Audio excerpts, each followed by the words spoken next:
ভাবুন তো একবার, 1000 বছর নয়, লক্ষ বছর নয়, বরং 1000 কোটি বছর পরের একটা সময়ের কথা। মহাবিশ্ব ধ্বংস হয়ে গেছে, সূর্য নিভে গেছে, নক্ষত্রগুলো ঝরে পড়েছে মহাশূন্যে, সৃষ্টির সব কোলাহল চিরতরে স্তব্ধ। কিন্তু সেই অনন্ত শূন্যতা আর নিস্তব্ধতার মাঝেও অন্ধকার এক গহ্বরে একটি সত্তা এখনও চিৎকার করে চলেছে। আজকের এই বিশ্লেষণে আমরা অত্যন্ত গভীর এবং চিন্তায় ফেলে দেওয়ার মতো একটি বিষয় নিয়ে আলোচনা করব। অহংকার ঠিক কিভাবে একটি সত্তাকে ভেতর থেকে কুড়ে কুড়ে খায় এবং অনন্তকালের জন্য ধ্বংস করে দেয়, তারই এক নিখুঁত ও আধ্যাত্মিক চিত্র আজ আমরা তুলে ধরব। পৃথিবী ধ্বংস হওয়ার 1000 কোটি বছর পর একটি সত্তা এখনও চিৎকার করছে। ইসলামিক ঐতিহ্য, তাফসির এবং নানা ইশারার উপর ভিত্তি করে তৈরি করা এই আখ্যানটি কিন্তু নিছক কোনো ভয়ের গল্প নয়, বরং এটি মানব মনের সবচেয়ে বড় ব্যাধি, অহংকার এবং তার ভয়াবহ পরিণতির এক সিনেম্যাটিক ও আধ্যাত্মিক প্রতিফলন। চলুন এই অনন্ত অন্ধকারের গভীরে প্রবেশ করি এবং বোঝার চেষ্টা করি এই প্রতীকী অথচ শক্তিশালী বিবরণটি আমাদের আত্মিক উপলব্ধির জন্য ঠিক কতটা জরুরি। বিভিন্ন উৎস থেকে আমরা জানতে পারি জাহান্নামেরও একটি একেবারে শেষ তলদেশ রয়েছে, যার নাম হাবিয়া। একটু কল্পনা করার চেষ্টা করুন জায়গাটা। এখানকার আগুন আমাদের পরিচিত কোনো লাল বা হলুদ আগুন নয়, বরং এটি সম্পূর্ণ কালো, অন্ধকার, জমাট বাঁধা কালো আগুন। এর তাপ এতই তীব্র যে সেখানে একটি পাথর ছুঁড়ে মারলে তা মুহূর্তের মধ্যেই বাষ্প হয়ে যায়। আর ঠিক এই হাবিয়ার ঠিক মাঝখানে আগুনের তৈরি এক বিশাল লোহার সিন্ধুকে চরম একাকিত্বের মাঝে বন্দী রয়েছে সেই অভিশপ্ত সত্তা ইবলিস। বিলিয়ন বিলিয়ন বছর ধরে সে সেখানে সম্পূর্ণ একা। তার এই মানসিক বিপর্যয় আর আর্তনাদ শোনার মতো সেখানে কেউ নেই। এখানে সবচেয়ে বড় ট্র্যাজেডিটা কোথায় জানেন?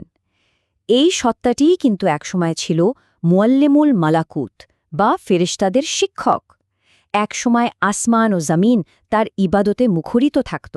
সৃষ্টিকুলের মাঝে তার জ্ঞান ও মর্যাদা ছিল অভাবনীয়। আর আজ সে গলিত পুজ আর দুর্গন্ধের মাঝে বন্দী এক অভিশপ্ত, নিঃসঙ্গ সত্তা। একটু গভীরভাবে ভাবলেই অবাক হতে হয় কিভাবে কোটি কোটি বছরের ইবাদত এবং এত উচ্চ মর্যাদা নিমিষেই ধূলিসাৎ হয়ে যেতে পারে। এর পেছনে একটাই কারণ ছিল অহংকার।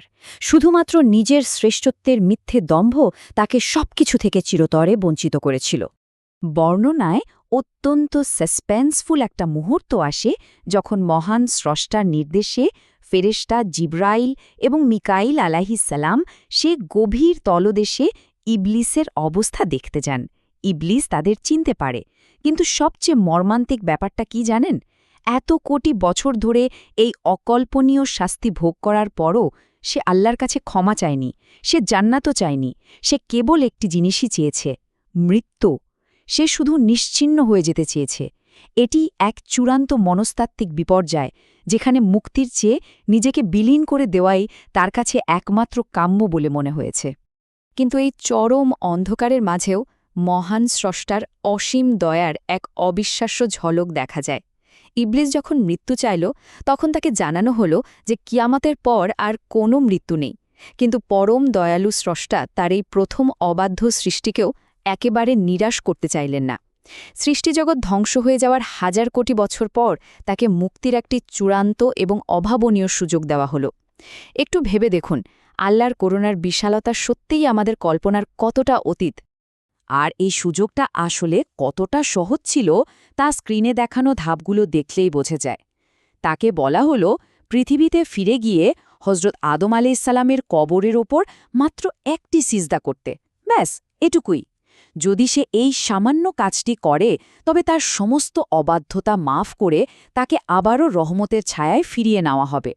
ফেরেশতারা হয়তো ভেবেছিলেন 1000 কোটি বছরের এই ভয়াবহ শাস্তির পর ইবলিস নিশ্চিতভাবেই এই সহজ শর্তটি লুফে নেবে, কারণ একটি মৃত মানুষের কবরে সিজদা করা তো কোনো কঠিন কাজ নয়।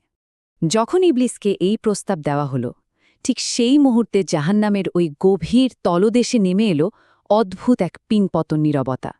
যে ইবলিস একটু আগেও ব্যথায় কাতরাচ্ছিল, সে হঠাৎ একদম চুপ হয়ে গেল। অনন্তকালের ভাগ্য যেন ওই একটি মুহূর্তের ওপর এসে থমকে দাঁড়াল। এটি ছিল চূড়ান্ত সিদ্ধান্তের সময়। হয় নিজের ইগোকে বিসর্জন দিয়ে বিনয় গ্রহণ করে মুক্তি, না হয় অনন্তকালের আযাব। কিন্তু নীরবতা ভাঙল এক বিস্ফোরক ক্লাইম্যাক্স দিয়ে।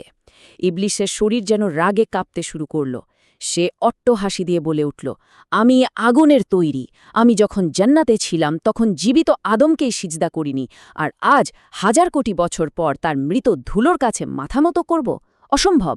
এখানে ইবলিসের মানসিক বিকারগ্রস্ততার চরম রূপটি আমরা দেখতে পাই। 10 বিলিয়ন বছরের অসহ্য যন্ত্রণাও তার ভেতরের অহংকারের বীজটিকে পোড়াতে পারেনি। তার কাছে নিজের মুক্তির চেয়েও তার অন্ধ অহংকারটাই বড় হয়ে দাঁড়াল। আর এর পরিণতি হল আরও ভয়াবহ। এই চরম ঔদ্ধত্যের পর তার ক্ষমার দরজা চিরতরে বন্ধ হয়ে গেল। তাকে শাস্তির একেবারে নতুন স্তরে নামিয়ে দেওয়া হল। একটি আগুনের সিন্দুক, তার ওপর আরেকটি, এভাবে মোট 7টি আগুনের সিন্দুক দিয়ে তাকে সিল করে দেওয়া হল। এই 7 সংখ্যাটি এখানে অনন্তকালের নিশ্ছিদ্রে বন্দিদশার প্রতীক। এটি প্রমাণ করে যে অহংকার শেষ পর্যন্ত একটি সত্তাকে নিজেরই তৈরি করা অনন্ত অন্ধকারের এমন এক খাঁচায় বন্দি করে, যেখান থেকে বের হওয়ার আর কোনো পথই খোলা থাকে না। চলুন এবার এই আখ্যানের পরবর্তী অংশে যাই। চরম বিশ্বাসঘাতকতা এবং মানবজাতির সাথে চূড়ান্ত মুখোমুখি অবস্থান। জাহান্নামে ইবলিস একা ছিল না। ফেরাউন, নমরুদ সহ পৃথিবীর ইতিহাসের নিকৃষ্টতম জালেমরাও সেই অনন্ত শাস্তির অংশীদার ছিল। যখন তারা দেখল ইবলিসকে নতুন করে শাস্তি দেয়া হচ্ছে, তখন তাদের পুঞ্জীভূত সমস্ত রাগ গিয়ে পড়ল ইবলিসের উপর। তারা বুঝতে পারল এই প্রতারকের কারণেই আজ তাদের এই অনন্ত হাহাকার। তখন সেই কালো আগুনের ঠিক মাঝখানে এক পরাবাস্তব দৃশ্য তৈরি হল। সত্য প্রকাশের জন্য সেখানে একটি উঁচু মিম্বর বা মঞ্চ বসানো হল। ইবলিস গিয়ে দাঁড়াল সেই মিম্বারে। কোটি কোটি অনুসারী তার দিকে তাকিয়েছিল। হয়তো সে তাদের বাঁচানোর কোনো পথ দেখাবে, অথবা অন্তত নিজের ভুলটা স্বীকার করবে। কিন্তু মিম্বারে দাঁড়িয়ে সে যে ভাষণ দিল, তা অনুসারীদের জন্য ছিল এক চরম আঘাত। পবিত্র কোরআনের সূরা ইব্রাহিমের 22 নম্বর আয়াতে বর্ণিত এই সত্যটি ইবলিস অত্যন্ত নির্লিপ্তভাবে জানিয়ে দিল। সে বলল, মানুষের ওপর তার কোনো সরাসরি ক্ষমতা বা আধিপত্য ছিল না। সে কাউকে জোর করে পাপ করায়নি। সে শুধু প্ররোচনা দিয়েছিল, আর মানুষেরা স্বেচ্ছায় তা গ্রহণ করেছিল। তাই আজ যেন তারা তাকে নয়, নিজেদেরই তিরস্কার করে। এই স্বীকারোক্তি অনুসারীদের বুঝিয়ে দিল যে প্রতারকের আসলে কোনো ক্ষমতা ছিল না। মানুষের স্বাধীন ইচ্ছা এবং নিজেদের অহংকারই তাদের এই চূড়ান্ত ধ্বংস ডেকে এনেছে। এই সিনেম্যাটিক বৈপরীত্যটি গভীরভাবে লক্ষ্য করার মতো। একদিকে যারা পৃথিবীতে স্রষ্টার প্রতি বিশ্বাস রেখেছিল, বিনয়ী ছিল, তারা জান্নাতে অনন্ত শান্তি লাভ করেছে। আর অন্যদিকে ইবলিস এবং তার অনুসারীরা হাওয়ায় চরম একাকিত্ব, অনুশোচনা আর মানসিক যন্ত্রণায় ভুগছে। নিজের হারানো ইবাদত এবং জ্ঞানের কথা মনে করে ইবলিসের যে অনন্ত আক্ষেপ, তা আমাদের চোখে আঙুল দিয়ে দেখিয়ে দেয় অহংকারের পরিণাম কতটা ভয়াবহ হতে পারে। অহংকারের শিক্ষা এবং আধুনিক হৃদয়কে রক্ষা করার উপায়গুলো এবার একটু দেখে নেওয়া যাক। এই মহাকাব্যক আখ্যানটি শুধু অতীতের কোনো গল্প নয়, এটি আমাদের বর্তমান জীবনের জন্য এক গম্ভীর সতর্কবার্তা। একটু খেয়াল করলে দেখবেন এই পয়েন্টগুলো আমাদের আধুনিক জীবনের সাথে কতটা ওতপ্রোতভাবে জড়িত। ক্ষমতা, খ্যাতি বা সম্পদের অহংকার মানুষের সমস্ত ভালো অর্জনকে ধ্বংস করে দেয়। প্ররোচনা দানকারী কখনোই আপনার ভুলের দায়ভার নেবে না। অন্যদিকে ভুল হওয়ার সাথে সাথে অহংকার ঝেড়ে ফেলে অনুতপ্ত হলে মুক্তি পাওয়া সম্ভব। স্রষ্টার আদেশকে নিজের ক্ষুদ্র যুক্তি দিয়ে বিচার না করে বিনয়ের সাথে মেনে নেওয়াই হল প্রকৃত সফলতা। এই প্রতিটি বিষয় আধুনিক সমাজে আমাদের ইগো এবং অহংবোধকে সরাসরি প্রশ্নবিদ্ধ করে। এখানে সবচেয়ে গুরুত্বপূর্ণ শিক্ষণীয় বিষয়টি হল হজরত আদম আলাইসাল্লাম এবং ইবলিসের মধ্যকার পার্থক্য। দুজনেই আদেশ অমান্য করেছিলেন, কিন্তু তাদের পরিণতি সম্পূর্ণ ভিন্ন হল কেন? কারণ হজরত আদম ভুল করার পর পূর্ণ বিনয়ের সাথে তা স্বীকার করেছিলেন এবং ক্ষমা চেয়েছিলেন। আর ইবলিস, সে তার ভুলের পক্ষে অন্ধের মতো জেদ ধরেছিল, নিজের যুক্তি দিয়ে অহংকারকে প্রতিষ্ঠিত করতে চেয়েছিল। এই একটিমাত্র পার্থক্যই অনন্তকালের সফলতা এবং অনন্ত ধ্বংসের মাঝখানে বিশাল এক দেয়াল তুলে দেয়। এই গভীর প্রশ্নটি দিয়েই আজ আমরা আমাদের আলোচনা শেষ করব। ইবলিসের 1000 কোটি বছরের জ্ঞান ও ইবাদত একটি মাত্র অহংকারের বীজের কারণে অনন্ত আগুনে পরিণত হয়েছিল। আমাদের প্রতিদিনের জীবনে, অফিসে, সমাজে বা সোশ্যাল মিডিয়ার এই যুগে আমাদের আচরণের দিকে যদি তাকাই, কোথাও কি সেই অহংকারের বীজ লুকিয়ে নেই? মনে রাখবেন, বিনয় পারে আত্মাকে রক্ষা করতে, আর অহংকার পারে অনন্তকালের জন্য ধ্বংস করে দিতে। এই চিন্তাটি হৃদয়ে ধারণ করার আহ্বান জানিয়ে আজকের মতো বিদায় নিচ্ছি।